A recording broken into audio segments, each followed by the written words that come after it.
Shalom Bapak Ibu Saudara-saudari yang terkasih di dalam Tuhan. Saya berharap hari ini setiap kita ada di dalam Tuhan, penuh sukacita dan damai sejahtera ilahi. Sebelum belajar firman Allah, mari kita berdoa. Bapa di dalam surga, dalam nama Tuhan Yesus, terima kasih Bapa, sebab Kau senantiasa menuntun, menolong hidup kami. Kami rindu Bapa, kami tidak hanya hidup di dalam hadirat-Mu, tapi kami semakin dalam mengenal pribadi-Mu. Berbicaralah kepada kami Tuhan, supaya kami makin mengenal Engkau melalui firman Tuhan. Urapi kami yang akan mendengar, urapi hamba-Mu yang akan menyampaikan. Dalam nama Tuhan Yesus kami sudah berdoa. Haleluya, amin. Firman Tuhan hari ini kita pelajari dari Kejadian 3 ayat 8-9. Ketika mereka mendengar bunyi langkah Tuhan Allah yang berjalan-jalan dalam taman itu pada waktu hari sejuk, bersembunyilah manusia dan istrinya itu terhadap Tuhan Allah di antara pohon-pohon dalam taman. Tetapi Tuhan Allah memanggil manusia itu dan berfirman kepadanya, "Di manakah engkau?" Kalimat pertanyaan "di manakah engkau?" atau "di mana engkau berada?" sangat lazim ditanyakan. Ini merupakan bentuk perhatian tentang keberadaan seseorang sedang ada di mana saat itu, baik kepada anggota keluarga, kepada anak buah, kepada saudara, kepada teman, atau kepada siapapun yang kita kenal. Ketika Tuhan menanyakan di manakah Adam berada, bukan berarti Tuhan tidak tahu di mana Adam berada, karena Allah itu Maha Tahu. Terlebih Adam ditempatkan di Taman Eden. Pertanyaan Allah ini sebenarnya dimaksudkan untuk mendorong Adam agar dia merenungkan tindakannya yang telah melanggar perintah Tuhan. Karena sebelumnya kalau kita baca dalam Kejadian, Adam dan Hawa telah melanggar perintah Tuhan dengan memakan buah pengetahuan yang baik dan yang benar, padahal itu telah diperintahkan oleh Tuhan untuk tidak boleh dimakan. Pertanyaan Tuhan ini juga merupakan wujud kerinduan Allah bahwa Allah ingin Adam ini memiliki kejujuran dan keterbukaan dalam hubungannya dengan Allah. Pertanyaan ini juga merupakan undangan bagi Adam untuk maju, mengakui situasinya, mengakui kondisinya, dan memulai proses rekonsiliasinya dengan Allah. Perasaan tidak layak, bersalah, takut, malu selalu muncul sebagai akibat dari tindakan dosa. Dan perasaan ini yang menyebabkan manusia menjauh dari Allah. Sedangkan sifat Tuhan yang penuh kasih dan pengampunan tidak berubah terhadap manusia, yaitu senantiasa mencari ciptaannya, ingin dekat dengan ciptaannya, bahkan sekalipun ketika manusia itu sudah menyimpang atau melanggar firman Tuhan. Kita perlu memahami Bapak Ibu Saudara, berada di luar Tuhan itu berbahaya untuk kita sebagai manusia. Kita bisa melihat beberapa kondisi yang akan terjadi ketika kita menjauh dari Tuhan. Dalam Kejadian 3:23, kita bisa membaca bagaimana Adam terusir dari Taman Eden. Dan dia harus mengusahakan tanah untuk bekerja mendapatkan makanannya. Jauh dari Tuhan menyebabkan penderitaan dan kesusahan, baik itu secara rohani maupun secara jasmani. Kita tidak bisa menikmati anugerah dan kedamaian yang disediakan oleh Allah. Padahal di Taman Eden, Adam dan Hawa, mereka menikmati segala fasilitas dan kebaikan, serta anugerah, pertolongan dan perlindungan yang Tuhan berikan. Tapi akibat dari pelanggarannya, mereka terusir. Akibat lain adalah adanya hukuman, ada kutuk sebagai konsekuensi. Kalau kita baca dalam Kejadian 3 ayat 14, iblis yang telah memprakarsai dan juga yang telah memprovokasi Adam dan Hawa, dia pun dihukum oleh Tuhan. Dalam Kejadian 3 ayat 16, wanita pun mendapatkan hukuman dari Tuhan. Dan di Kejadian 3 ayat 17, pria pun juga dihukum oleh Tuhan. Karena Tuhan itu maha adil, sehingga semua yang terlibat pun mendapat hukuman.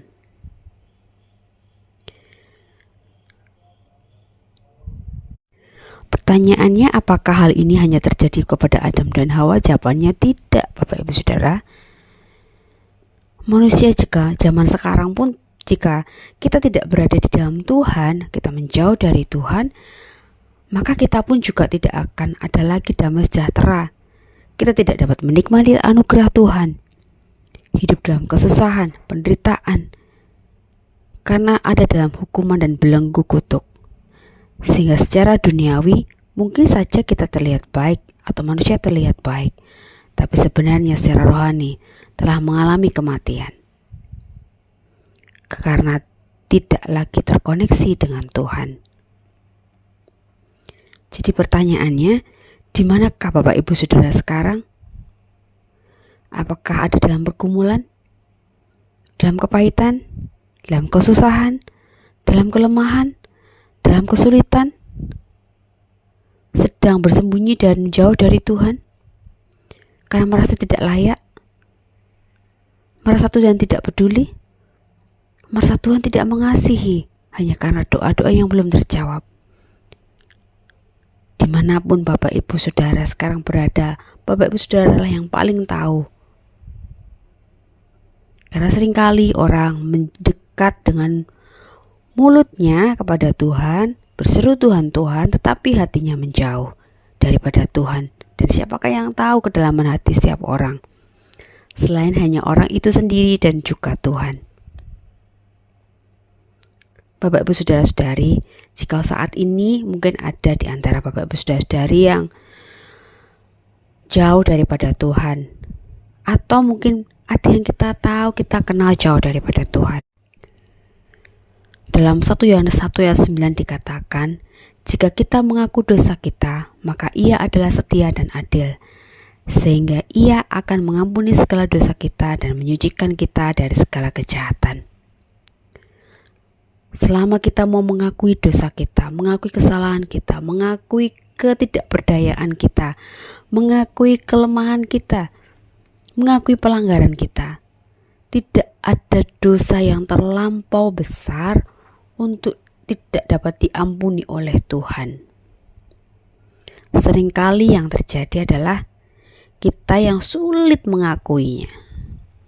Padahal Tuhan Maha tahu, tapi Tuhan butuh pengakuan itu dari diri kita sebagai bentuk tindakan dan sikap bahwa kita menyadari segala keberadaan kita yang tidak berlayak ini dan membutuhkan pertolongan serta pengampunan Tuhan. Di dalam Roma 5 ayat 17 dikatakan, sebab jika oleh dosa satu orang maut telah berkuasa oleh satu orang itu, maka lebih benar lagi mereka yang telah menerima kelimpahan kasih karunia dan anugerah kebenaran akan hidup dan berkuasa oleh karena satu orang itu, yaitu Yesus Kristus. Ya, karena Adam, bumi ini jatuh ke dalam dosa. Semua orang telah menjadi berdosa. Tapi karena satu orang, yaitu Yesus Kristus, maka manusia akan diselamatkan. Manusia akan mendapatkan kasih karunia yang berkelimpahan dan anugerah kebenaran. Selama kita mau berserah, kita mau ditolong oleh Tuhan, kita mau diselamatkan oleh Tuhan. Ketika saya belum menjadi anak Tuhan, Bapak Ibu Saudara, kalau saya mendengar atau saya membaca tentang Yesus Kristus, saya berpikir, benarkah satu nama ini yang saya tidak pernah melihat fisiknya dapat menyelamatkan hidup saya? Tapi ketika kemudian Tuhan memilih saya menjadi milik kepunyaannya, sesuatu yang luar biasa terjadi. Ada damai yang tak terkatakan yang saya boleh alami dalam hidup saya. Bahkan ketika saya merasa sendirian, saya merasa ada dalam pergumulan, ketika saya berseru berdoa di dalam nama Tuhan Yesus. Sekali lagi, meskipun saya belum pernah melihat fisik Tuhan, tapi ketika saya menyerukan namanya, saya berserah kepada yang namanya Yesus Kristus itu, saya mengalami rohani yang dijamah, menjadi damai, menjadi sejahtera. Kenapa? Karena memang Yesus Kristus adalah Tuhan yang punya kuasa untuk mengampuni, menyelamatkan, dan memulihkan hidup bagi setiap orang yang percaya. Penebus kita adalah imam besar yang terpercaya dan teruji, Bapak Ibu Saudara-saudari. Ketika kita mengakui dosa dan kesalahan, ketika kita menerima penebusan darah Yesus, maka kita akan diberikan keberanian, kita akan diberikan akses untuk menghampiri tata kasih karunia Allah. Ibrani 4 ayat 15-16 berkata demikian. Sebab imam besar yang kita punya bukanlah imam besar yang tidak dapat turut merasakan kelemahan kita. Sebaliknya sama dengan kita, ia telah dicobai hanya tidak berbuat dosa. Sebab itu marilah kita dengan penuh keberanian menghampiri tahta kasih karunia Allah, supaya kita menerima rahmat dan menemukan kasih karunia untuk mendapatkan pertolongan kita pada waktunya. Ketika kita tinggal di dalam Tuhan, kita akan mendapatkan pertolongan kita pada waktunya. Kenapa? Ya karena Tuhan kita itu Tuhan yang terpercaya. Bahkan saya pernah mendengar kesaksian, Bapak Ibu Saudara, bagaimana seseorang yang telah mengikuti gereja setan, yang telah menyerahkan hidupnya untuk terlibat dalam gereja sesat itu, ketika dia kemudian berbalik untuk menjadi percaya kepada Tuhan, tidak ada satu kuasa iblis pun yang dapat menjamahnya. Kita pun juga demikian, Bapak Ibu Saudara. Tidak ada satu kuasa di luar Tuhan yang dapat menjangkau hidup kita dan mengganggu hidup kita ketika kita ada dalam kasih karunia Tuhan. Dalam Mazmur 27 ayat 1 dikatakan, satu hal telah kuminta kepada Tuhan, itulah yang kuingini, diam di rumah Tuhan seumur hidupku, menyaksikan kemurahan Tuhan dan menikmati bait-Nya. Jika kita saat ini telah hidup di dalam Tuhan, maka biarlah ini menjadi kerinduan hati kita juga, Bapak Ibu Saudara, supaya kita terus ada di dalam hadirat Tuhan, di dalam rumah-Nya seumur hidup kita. Mari kita tidak mau jauh-jauh dari Tuhan. Kita mau dekat, kita mau tinggal, menikmati kemurahan Tuhan, menikmati bait Tuhan, menikmati kemuliaan Tuhan, menikmati perlindungannya, anugerahnya di dalam kehidupan kita.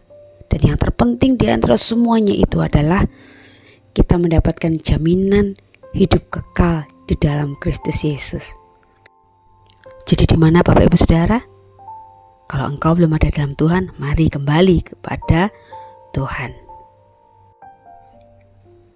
Bapa dalam surga, terima kasih untuk firman-Mu, terima kasih untuk kebenaran yang boleh kami dengar. Kami rindu Bapa, kami terus tinggal di dalam Engkau, menikmati hadirat-Mu, menikmati kemurahan-Mu, menikmati anugerah-Mu.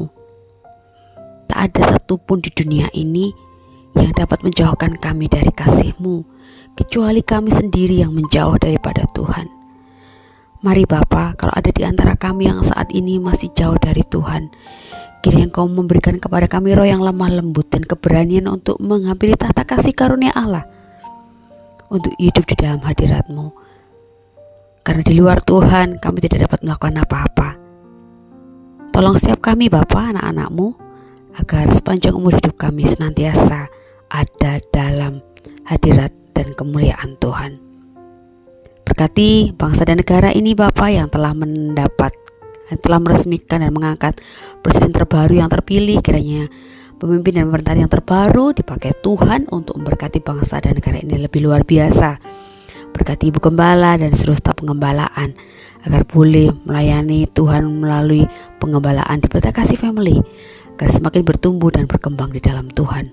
Berkati setiap kami dalam setiap aspek hidup kami, agar nyata bahwa Engkau ada dalam kami Tuhan, dan hidup kami mempermuliakan nama-Mu. Dalam berkat nama Tuhan Yesus Kristus kami sudah berdoa dan mengucap syukur. Haleluya. Amin. Sampai ketemu lagi di KPA berikutnya. Tuhan Yesus memberkati kita semua.